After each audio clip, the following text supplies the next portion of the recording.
Hey, what's up, man? It's Eddie coming at you live with another episode of Eddie G's Comic Culture, sponsored by Black Apparel.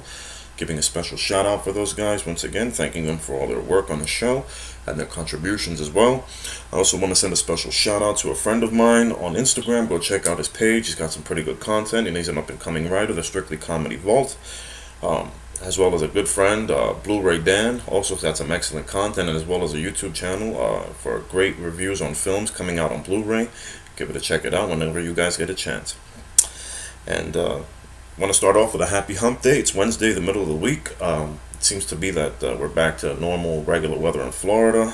We've had some rain a couple of days, so far it's been intensely hot. Honestly, it's been 94 all day. But I want to start the show off with the round of news that's been making so far the web this week, and top of the list for me is going to have to be Justice League. Justice League, apparently, finally, we have confirmation from the studio that Joss Whedon will be getting a writer's credit on the film. Apparently, he's been they're going to notify, they're going to put it out there that he's worked on the screenplay. If you guys haven't known, apparently, as of recent, within May of this year, Zack Snyder, who was the director of the film, had to step down due to a personal tragedy in his family. Hopefully everything's going well for him. I know he needed some time to mourn, and it's definitely understandable as to why he had to step away from the project. And a lot of rumors have been circulating ever since, apparently because of the reshoots that's been going on surrounding this movie.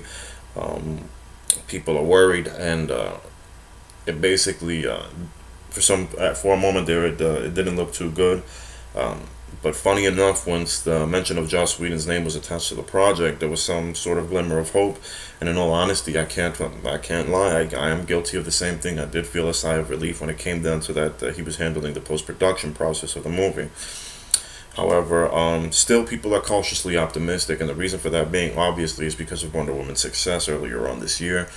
A lot of the track record with DC's films have been pretty spotty, and that's to great fault at Zack Snyder, of course, with the divisive films that he's been releasing since Man of Steel. Man of Steel was always to me. I thought Man of Steel was a great film. Still is to me. It stands. I think it should. I think it'll stand the test of time, and it will have a following that grows as the years go on. But his follow-up of Dawn of Justice, and as well as Suicide Squad, it hasn't really, even though he didn't direct Suicide Squad himself, it didn't really click with audiences. However, the film was a commercial success. It did do well at the box office. Both movies. It just didn't do Batman v Superman. Unfortunately, didn't do what it was supposed to do as far as Warner Brothers was concerned. So, with that being said, a lot of people were still worried about the project with Wonder Woman, and there were still rumors circulating around for that film as well that it was a complete mess. And obviously, it's been debunked. If you've seen the movie so far, check it out. And at the end of the day, it's basically a toss up with the DC as far as their track record is concerned. I know Marvel Studios has, we all know Marvel Studios has been pretty much dominating the box office as throughout the last, I'd say, going on about 8-9 years now since the release of Iron Man. It's all been, as far as the comic book film genre is concerned, Marvel has been really crushing it with, and even with their, and it's doing so well that even the releases of their lower tier characters such as Ant-Man and Ant-Man as a prime example, of course, and that was going to be a box office success for them as well, and it looks like Black Panther will be following in the same footsteps, although he may not be as known as the other characters, but thankfully the Civil War success last year that changed around a lot. So it's hard to say right about now, considering what's going to happen with this movie. Everyone is still excited. I am excited. Don't get me wrong, but I do have reason to believe that I need to go into this movie with not so high expectations, considering the track record that's been there beforehand. And it's not just the simple fact of how the reception for Dawn of Justice was, but as well as the rumors that have been circulating ever since the film, ever since Justice League came into production, and so many articles have come out ever since. A lot of it has just been clickbait, honestly. But to the very end, it's just been a lot. It's just been rumors, really, and to some extent, I do believe that there are some truths to it. Apparently, Warner Brothers did get involved with the production of Justice League as soon as Dawn of Justice was released, and the reception wasn't that great. And once it wrapped up its box office run, it didn't bring in the numbers that they were looking to bring with that. And so, with that being said, I can actually say that Warner Brothers really did have Zack Snyder on a very short leash.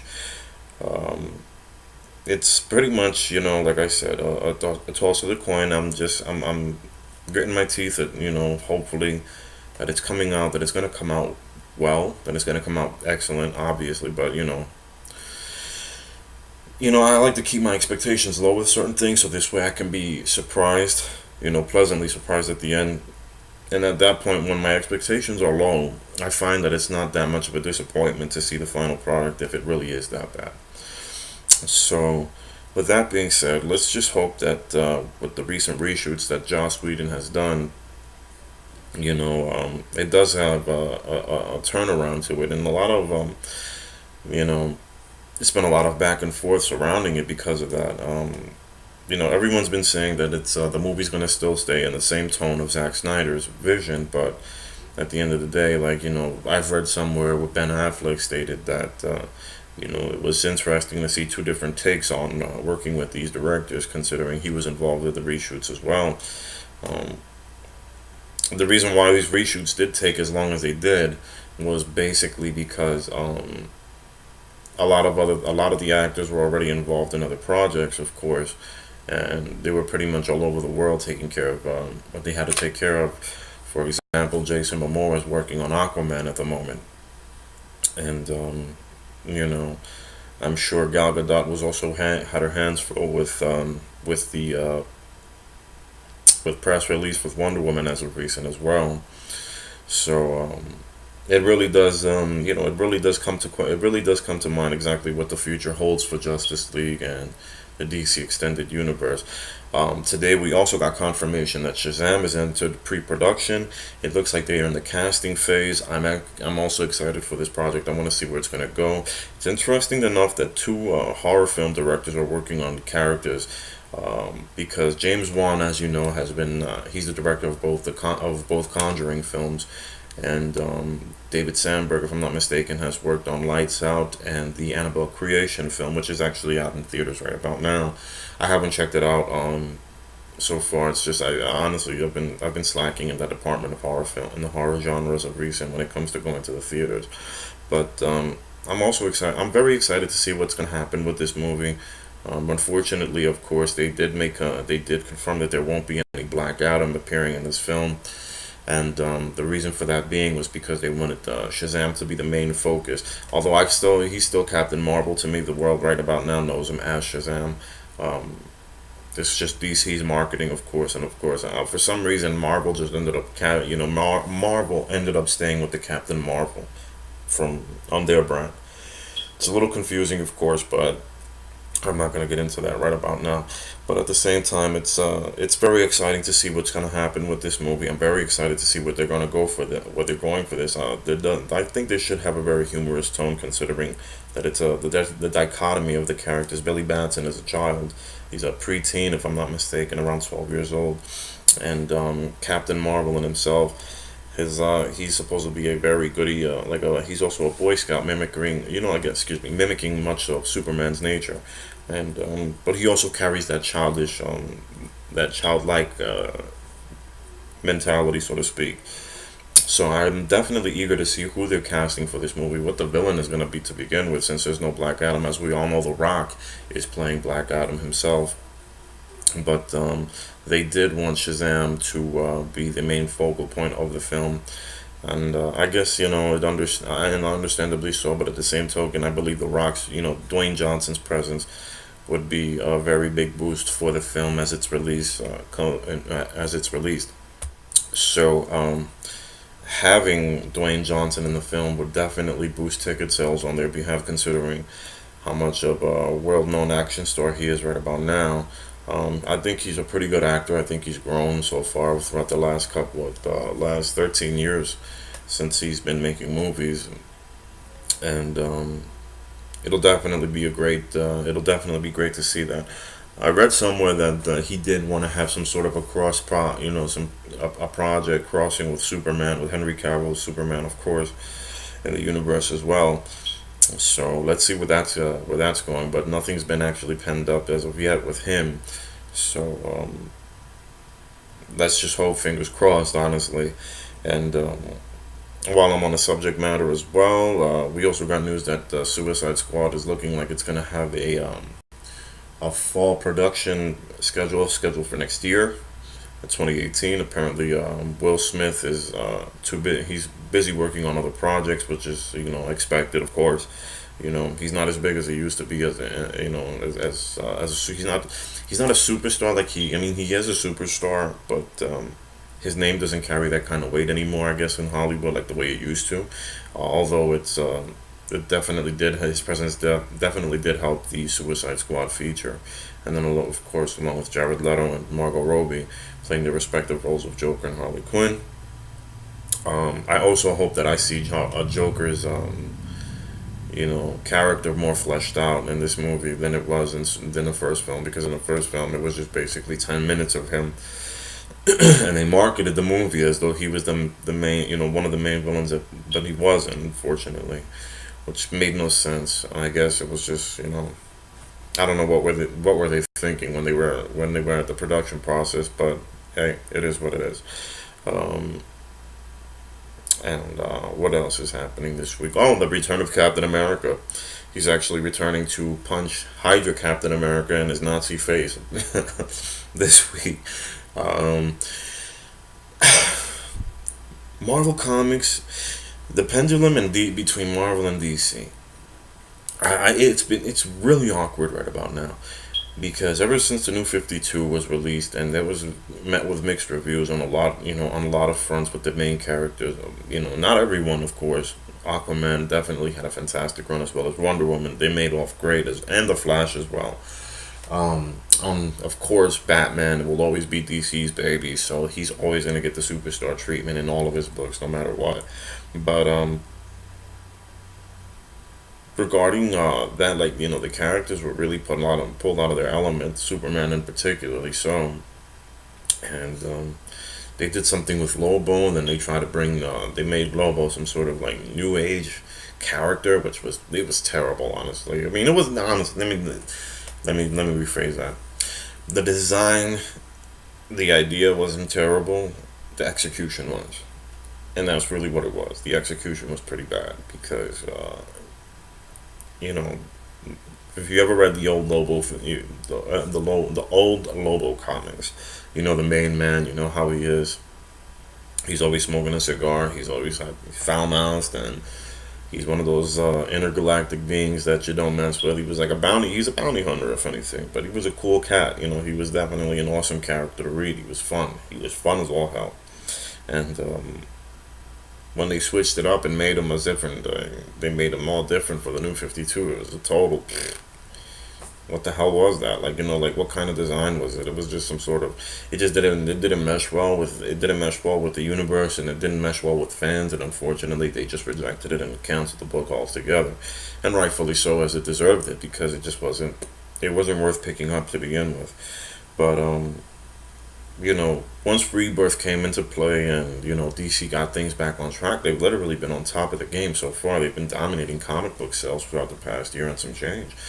And Marvel, doing fantastic on its film front, is doing terrible in the comics. For some reason, like, Marvel just has this thing, like, everything now is just like, all of their stories have to be these major story arc, blockbuster, summer style kind of, you know, these long drawn and little in depth but big on flash, stories that are just not working so well. And then the fact that they did this whole Hydra Captain America thing, It just didn't make no sense. To me it was poorly. It was poor. It was definitely poorly received, and God knows what's happening over at Marvel Comics. Their film fronts are excellent, of course, but their movies are, the movies are great. Their movies have been doing fantastic, and God bless you. Thank God for that.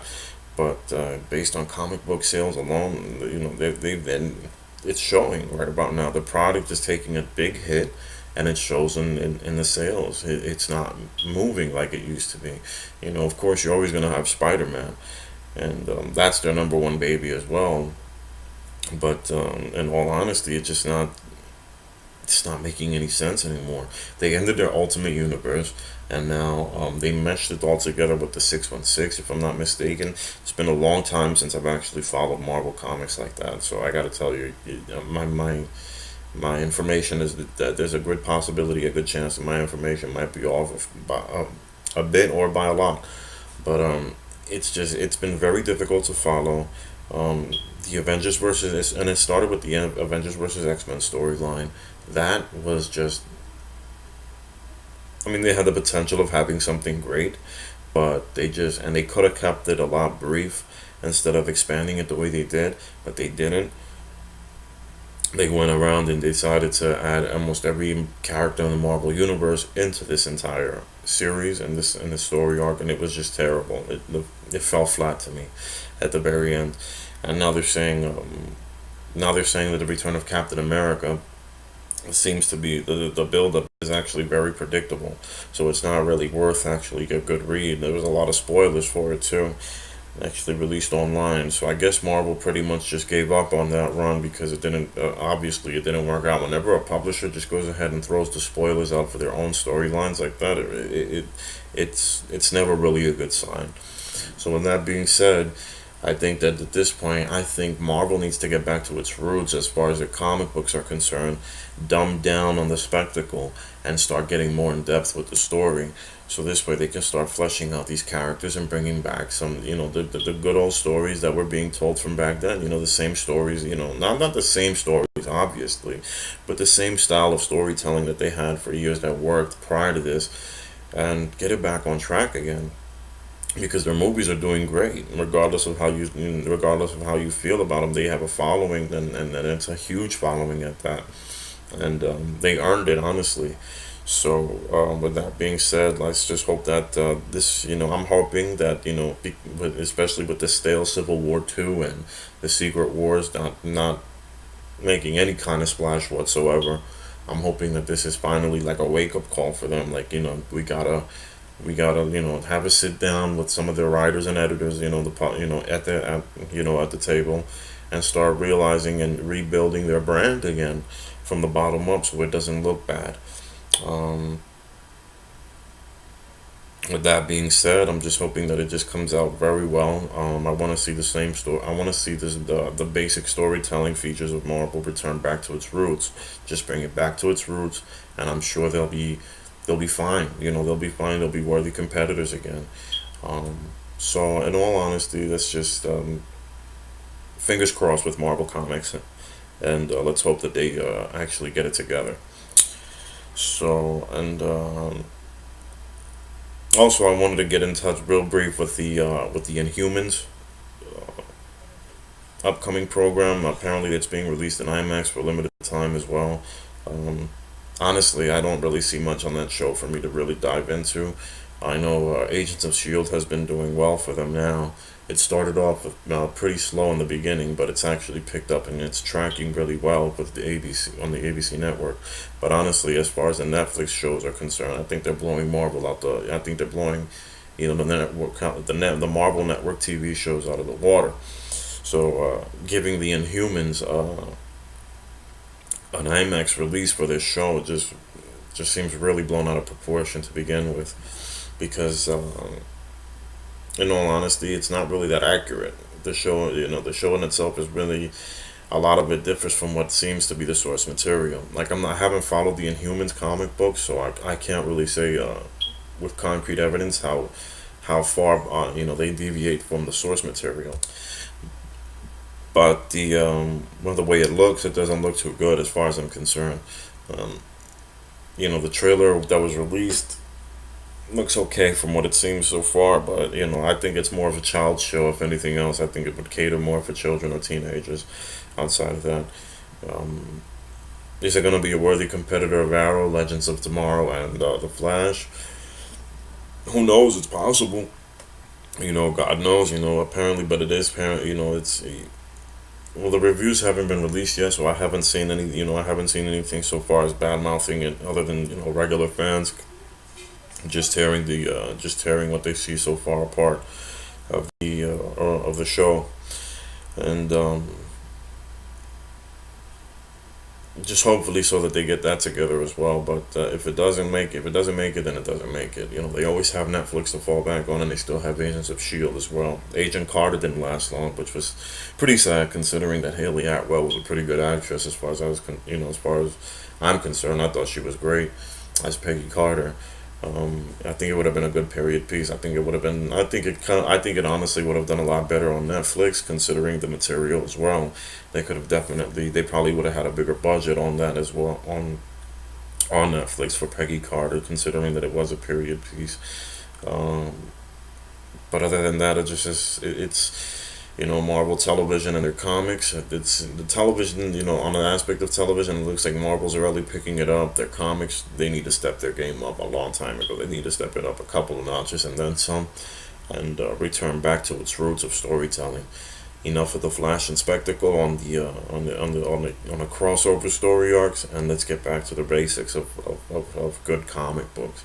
I want stories. I want good stories. I don't want flash. I don't want pizzazz, and I don't want something that's going to leak over from one series to another series to another series to another series, and in particularly so with characters honestly particularly don't care for. It doesn't make sense, and I find it to be a waste of money. And if you don't have the funds to really cover that kind of stuff, it doesn't. You're spreading yourself thin.